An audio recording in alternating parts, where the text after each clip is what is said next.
I'm Ruby Jones, and you're listening to 7am. At its height in 2014, there were over 1,000 people being held on Nauru as part of Australia's offshore detention system.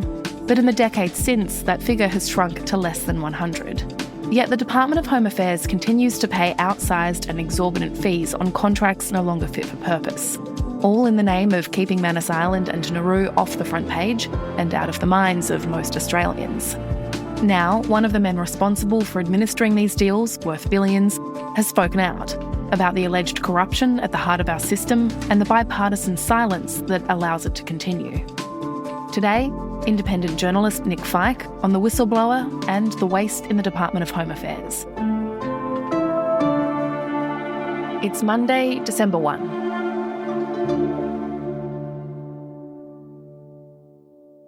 Nick, hello. Welcome back to 7am. Great to have you on the show. Thanks, Ruby.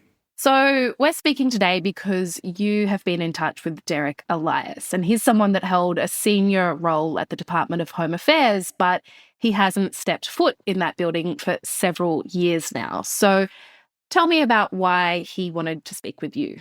Yeah, so I wrote some pieces about the Department of Home Affairs' overseas contracts, for example, the ones involving Paladin, and I followed Home Affairs for a long time. He read a piece that I wrote in Crikey last year and had contacted me.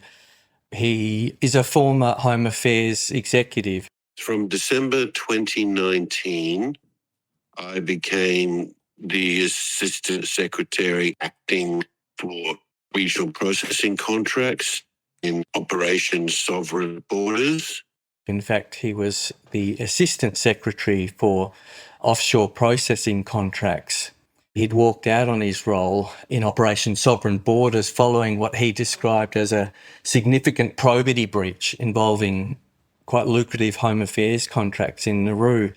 And he had had a terrible experience with Home Affairs, and it was one that he was still living through. So I was all ears, and we've been talking for a few months now, on and off. Okay, so he has this deep insider knowledge of what's going on with these offshore contracts. He's actually in charge of administering them. So tell me more about this significant probity breach that he described and the scale of what he was starting to see in the department. Well, he quickly learnt that it was standard department procedure to avoid tender processes by extending existing contracts. Their remit was shrinking with the number of people, but they were still charging lots of money, and we had very little to negotiate with given that we had no other options. By this point, the contracts that he was administering were for a vastly different situation, even from when the contracts had been started. So essentially, by 2020, the numbers of asylum seekers on Nauru and Manus Island were only a fraction of what they'd been before. So the service requirements had changed radically, but contractors in Manus and Nauru were refusing to alter the basic terms of the existing contracts. And they knew that they had Home Affairs over a barrel. We were paying too much money for various things that could have been shut down years ago. We were paying for things that no longer existed. And Elias is asking his colleagues, why are we paying this? What's this for? And essentially, he's being told, don't ask. The whole idea was basically to make sure that the public didn't really know the amount of money that was going into these contracts. Now, just to give you one example, offshore processing on Nauru would reportedly cost Australia $485 million in 2023. And this is even though there were only 22 refugees and asylum seekers left at the regional processing centre. So you're talking about $20 million per person. These are the contracts that Elias is looking at, and for very good reason, raising alarm bells about. He's saying, why are we paying for entire medical centres? Why are we paying for PR staff when there's 22 refugees and asylum seekers left in this processing centre? And it's because of the contracts. Sure. I just wonder, I mean, this sounds off, the idea that these contracts would go out and things are being paid for that are not necessary. But why do you think the federal government was acting in this way why do you think they had no leverage? Surely they could still have their policy on asylum seekers and then also renegotiate contracts. Home Affairs were being told by the Australian government that Nauru and Manus Island had to keep operating and that asylum seekers couldn't come back to the mainland. So now essentially if you're going through a new procurement process for a large contract in Australian government procurement can take several years. You have to go to market, do the market sounding, meet with the tenders, go through all of the documents, etc., etc. Okay? So that's a proper procurement. And neither the department nor the government wanted to do anything that would risk having a delay of a year or two. So essentially they had these large contracts that they had to extend to ensure that asylum seekers wouldn't come back to Australia and to ensure that Nauru and Manus would keep being the host for our offshore detention centres. Now, over the years, I think a lot of people have come to question why we're still paying these massive amounts of money. It was sheer political convenience. And I think part of that package was paying contractors who were milking these contracts because they knew that the government didn't have the political will to change them. They have known for a long time that a lot of this money was ending up in the pockets of Nauruan and Manus Island politicians. It was being subcontracted out to friends of politicians. The Nauruan government interfered with just about every fucking thing imaginable with what was happening on the island just to milk money out of the government and bluntly say to us, well, if you're not going to agree to continue these payments, then what's your option? And that's when one of my supervisors at the time would say, well, we'll just give the contract to the government of Nauru, which was so obscenely wrong. So, for example, the 9 newspapers started looking at payments that included insurance premiums for fine arts and for luxury cars and a yacht. And in the case of Derek Elias, you have someone who's looking at all of these arrangements and thinking, well, my job is actually to make sure we're not wasting money and that money is being paid for services that we require, not for golf umbrellas, not for insurance contracts of sports cars. And the pressure was essentially on him, and eventually he cracked. Coming up, what happened when Derek Elias finally blew the whistle?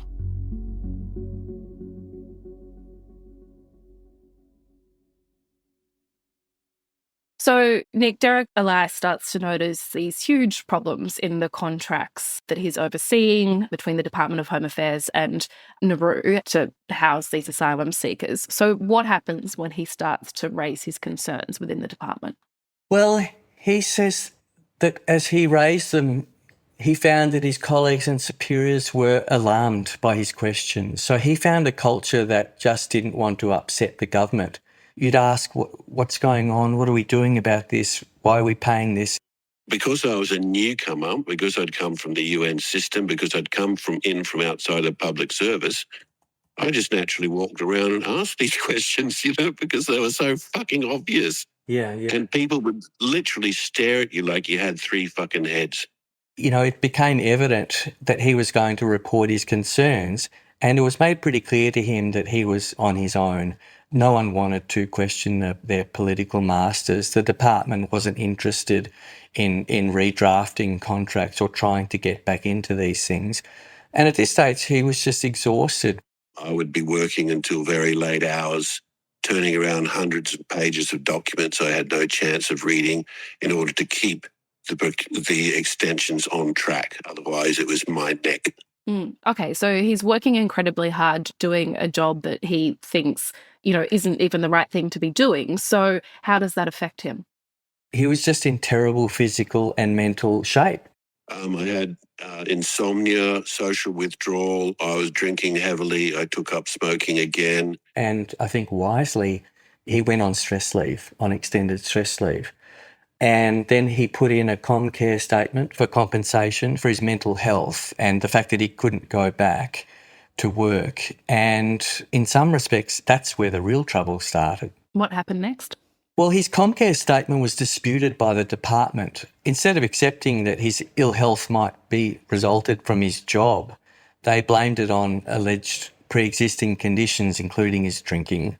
And they also alleged that he was bitter at not getting a promotion. So here's a guy who's in charge of administering billions of dollars of government contracts.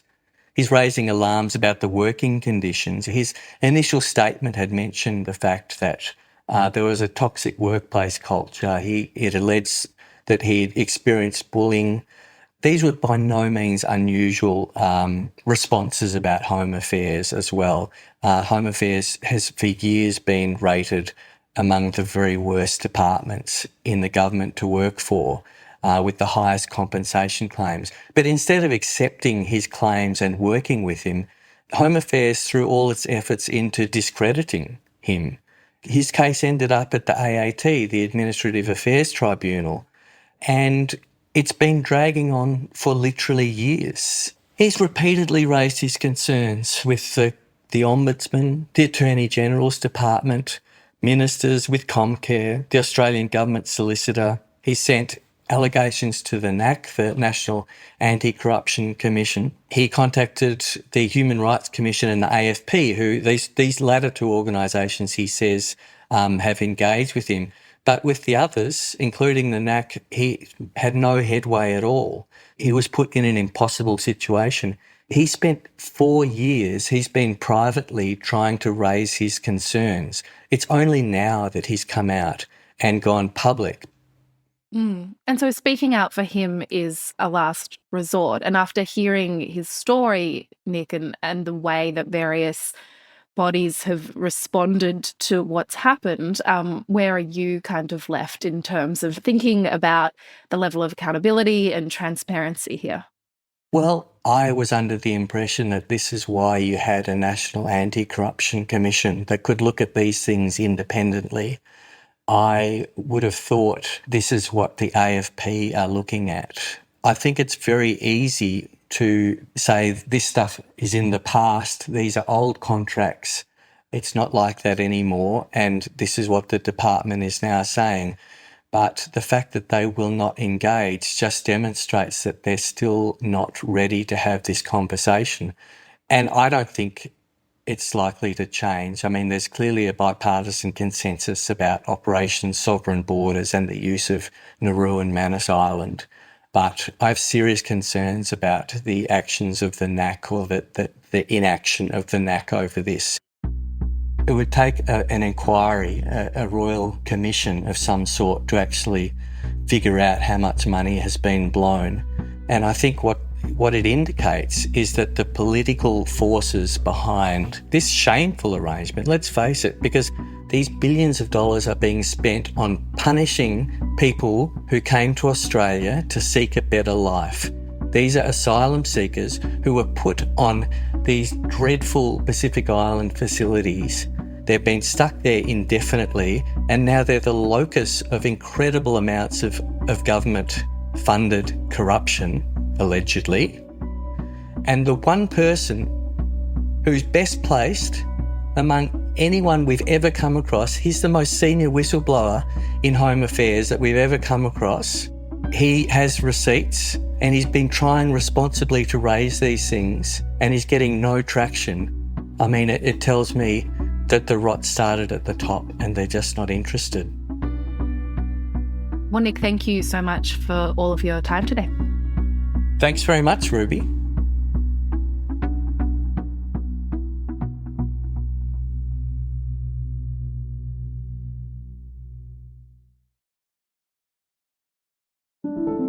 Also in the news, childcare centres across the country will be made to close early 5 days of the year for mandatory staff safety training.